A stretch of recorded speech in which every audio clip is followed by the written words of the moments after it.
আসুন আপনাদের আমি একটা জিনিস দেখাবো। জিনিসটি হলো এই কলা গাছটা কত বড়, গাছটার ফল একদমই ছোট।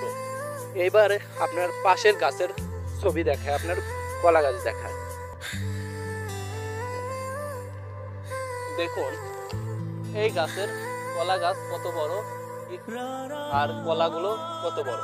হ্যাঁ, এটা আপনাদের আমি বোঝাতে চাচ্ছিলাম যে কিছু কিছু মানুষেরও এরকমই সমস্যা। একজন থাকে 5 তলায় আর একজন থাকে রাস্তায়। এই গাছটার ফল দেখছেন ছোট, এই গাছটার ফল দেখছেন বড়।